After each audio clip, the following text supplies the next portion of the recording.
Welcome back to the channel, everybody. Well, today's video is another lapidary saw blade video. And as you already kind of saw, the blade for today is this thing right here. This is the Agate Eater blade from Highland Park Lapidary. And as you already saw, we got quite the bend in this blade. Quite the crash happened. But I guess maybe before really discussing this blade, we should discuss Highland Park. Now, full disclosure here, I am somewhat biased against Highland Park. I'm going to try to not let that poison the waters here on this blade review, and we'll try to give it a fair shake. The reason I am biased and the reason I'm disclosing that here is because I kind of just don't like them. All right. Now, somebody over there at Highland Park stole one of my photos that I took under my microscope. John and Sherman Rowland used that photo in one of their webinars, and then when it was pointed out to them, they just decided to delete it off of the internet. Well, I don't think that's very nice. Where I come from, taking things that don't belong to you is not the nice thing to do. And then if you do that, you should probably say you're sorry for that. John,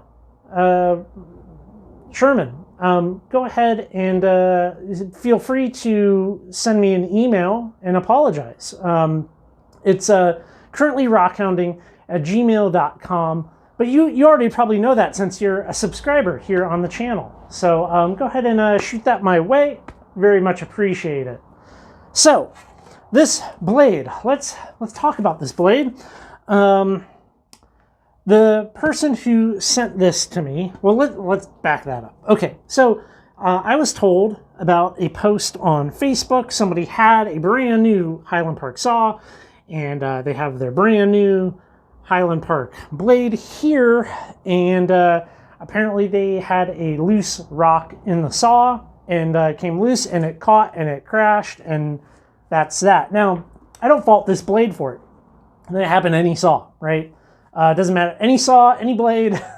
If your rock's not clamped in the vise securely in your slab saw, and it comes loose and it's like jiggling or whatever in there, I've seen the lowest end blades break and bend. I've seen high end blades, continuous rim, sintered, segmented.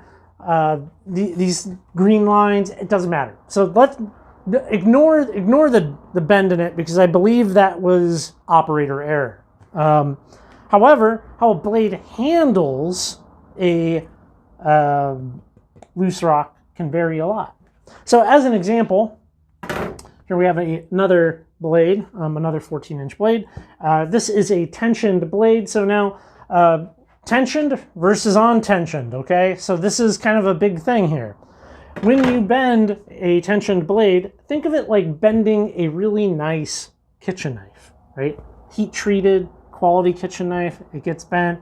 You could kind of bend it back, but it's never the same, right? It's just not. It's done. You're done. This blade, done. Which is a shame, because we still got so much life left in diamond on it. What are you going to do? Now, this blade is interesting because by their own admission, it is untensioned. So think mild steel versus tempered steel. Think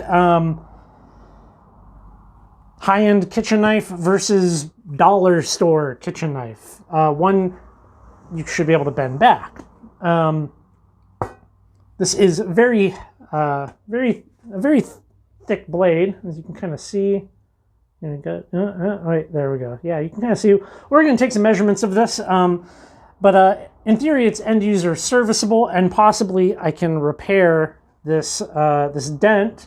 But I guess maybe we'll take this over to the bench. We'll look at this thing up close.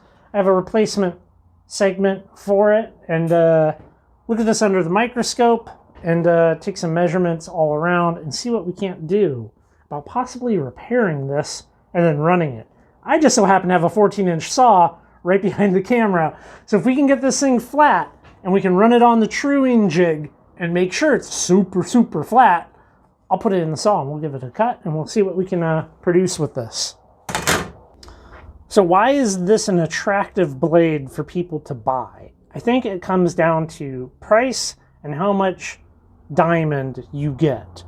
This blade, as of the time that I'm filming this, sells for $120, okay? That is on the lower end of the spectrum for a 14-inch blade. You can buy a Chinese no-name brand Jingling style blade in 14-inch for like, I want to say like $50. So it's not the cheapest, but it's definitely not the most expensive blade. That is a decent amount of diamond.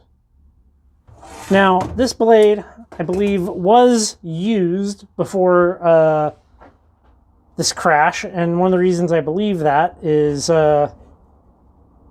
we have a very nice smooth edge going all the way around, and it's not jagged like all the other ones that I've seen. But we're also we've got a lot of paint on here, and the paint is, to call the paint on this low quality is probably putting it mildly. It just wiped right off on my hand. Not great, guys, but you know, that's neither here nor there. So the way these things work, which it's kind of interesting, and it's very similar if we were to time travel and look at saw blades of yesteryear. Now, before widely available lapidary saw blades, like we go back into like the 30s, right? You would take a steel disc out of a plate of steel, cut a circle, drill a hole, and cut slots all throughout the edge, similar to this. And then while you would shove diamonds, this has diamonds in it, in those slots and peen it, and that's kind of how people used to make their blades back when you had to make a blade if you wanted to cut a rock.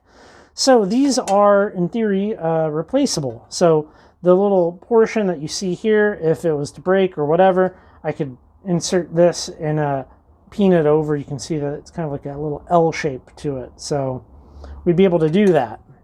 However, the first step is let's put this on the truing jig and let's look at how bad it actually is when we spin it. So if you haven't seen this already, I have a dial indicator.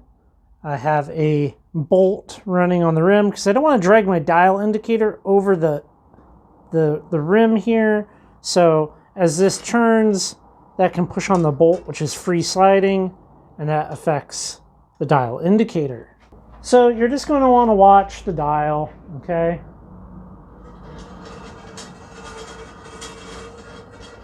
This is very, very out of true. And then obviously the crash. So we're going to be using this to perfectly straighten this blade. And, well, we're going to try. Let's head up to the microscope. So here's a close-up of the side of that Highland Park blade, and everything really kind of just looks totally normal here. Nothing really stands out. I find it a little funny that there's a there's a diamond stuck down here in the paint. You know, there's some of that around. It's no big deal though. Right here you can see how they take the notched end of the blade and they put that stick of diamond in there basically and snap it off, and you can see the big gap left right there. Let's take a second though and look at the diamonds that are on this blade and in another blade, but first let's hear what John has to say about diamonds. And let's see whether Mark, yeah, this is it. So when you look at this, now this blade right here is actually not a lapidary blade. And I can tell that because when I look at the size of the diamonds, they're too big. So as we look at what their quote unquote real blades are, we can take exact measurements. So your field of view here is 7.21 millimeters. And this is their little stick of replacement tooth or whatever you want to call it.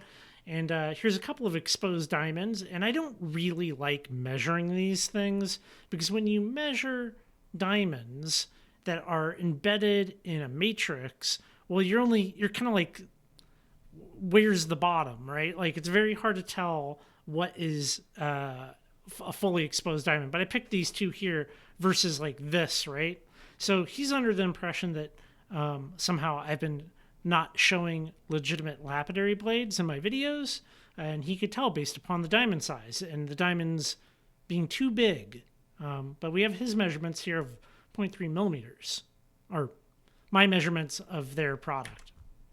Here's one on the side of their Greenline blade, pretty close, 0.33 millimeters. Here's another one, 0.39, and that's probably being a little generous. It looks like there's a little piece of metal overhanging there. And here's mine, the exact blade that I used in that video. And you can actually see if we take a bunch of different measurements, we're actually half the size. We're half the size of what Highland Park has in their diamonds. Now that actually doesn't really matter a whole lot. Trying to count the number of diamonds, trying to look at the different sizes, all of that type of stuff, it in many ways is very meaningless. I know a lot of manufacturers will point to it and they'll be like, we have more diamonds, we actually have less diamonds, we have this grit of diamond. And in all honesty, they kind of cut the same. What does matter is how having exposed diamond, right? Because you got to think these things are spinning at, let's just ballpark 1,300 to 2,500 RPM.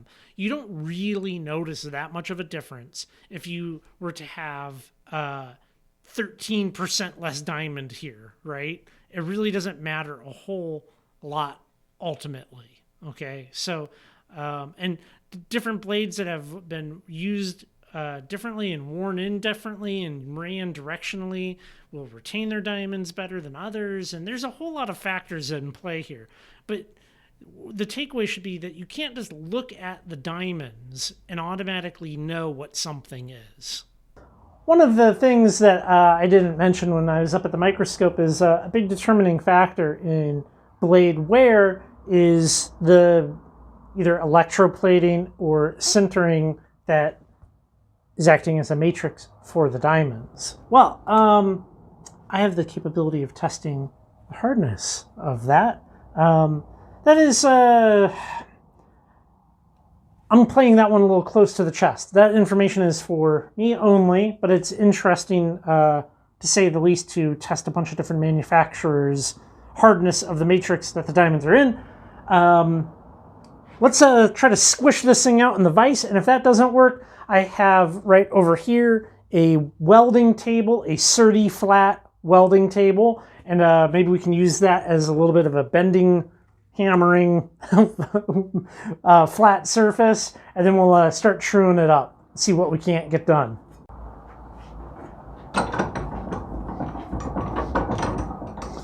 This vise is one of my favorite possessions.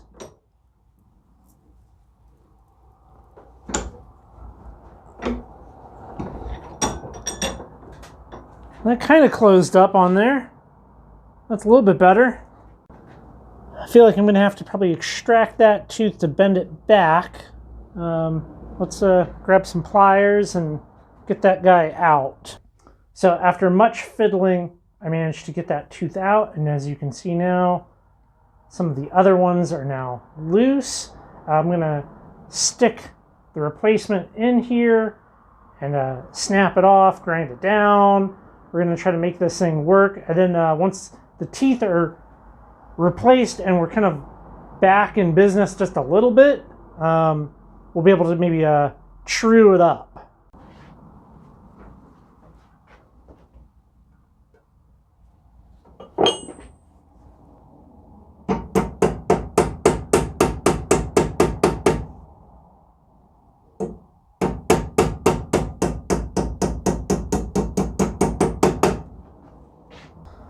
So this sticks up proud on the sides. So should be able to hammer that flat in theory. This is my welding table that you never see. All the holes are for the fixturing.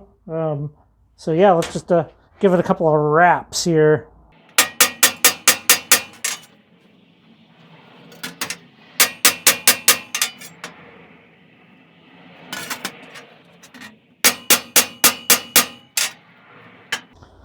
Feels like that's really in there. So I guess I can snap it off. Maybe I'll pound it some more.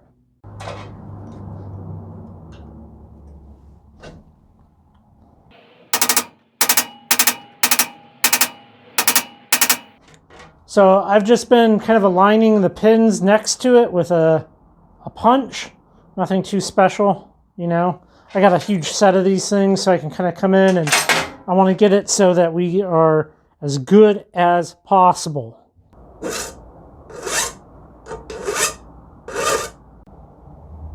Still got a ways to go, but I think this might be savable. I think time for dinner. I think we're going to try to finish this project up in the morning. Well, it's a new day. I think it's time. We're just going to take a couple of pliers, right? And I'm going to start adjusting this and tweaking this thing with just my eyes to try to get some of the wibbly wobbly out of it, technical term, and we'll go from there. I mean, you know, this is certainly a process that I would not recommend to somebody. I don't think this is a very user-friendly thing to do. So I'm just kind of tweaking it, and then kind of just lining my eye up here and seeing where I'm at. It's not something I would suggest doing in your saw. Very similar to the peening of a blade. You should really take it out. You know, one of the best things down here, look at this. So this is my vintage Yost Manufacturing vise, a 104.5, okay? I repainted it, my lovely blue. When I got it, it was a pile of rust. But here's the thing. Doesn't matter what you do in your shop, if you're doing lapidary, doing other projects, stuff, having a solid bench vise, you don't have to have this crazy jig that I made, okay? You can just get away with having a piece of round stock that you slip your blade on, and then you can work on it there outside of your saw, because you don't want to screw up the arbor and the bearings and all that stuff that's in your saw, bending things, tweaking things around. Take it out. Clean it up, go from there. All right, progress. Progress is being made on this friggin' blade, which is taking forever. Watch my dial indicator down here. Okay, we'll give this a little spin.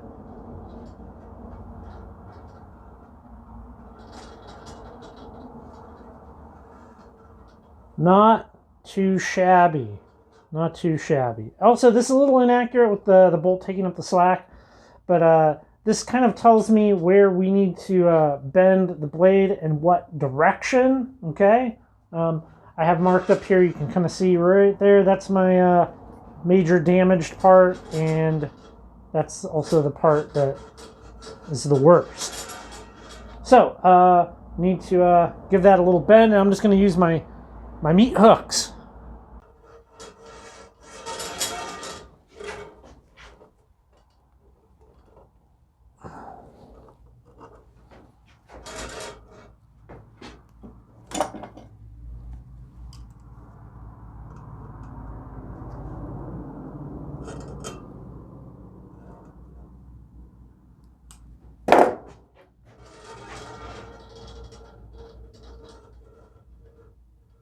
So now we are on the inside of the teeth, straight on the dial indicator, and we're running on the core.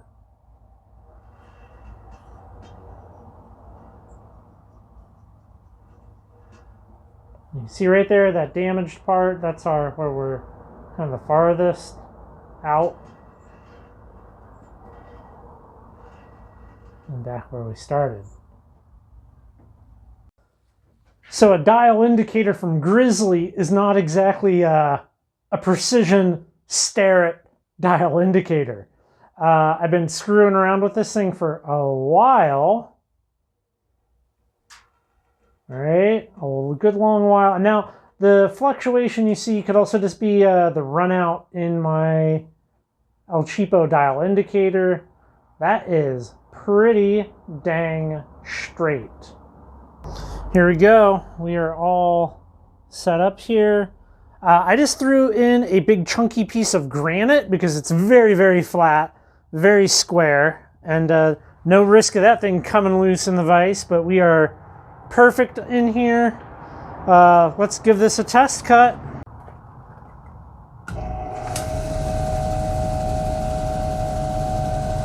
Well, we cut that rock. It didn't crash. It didn't bend and warp and anything like that. So let me get all this out, get it cleaned up, and we'll look at it. Here's the cut. A very nice, buttery smooth finish. I would easily take this over to the 220 grit on the Richardson sander and make this thing shine. So let's talk about this thing. Obviously, it didn't crash. It held up just fine. The repair looks good. Man, thoughts on this?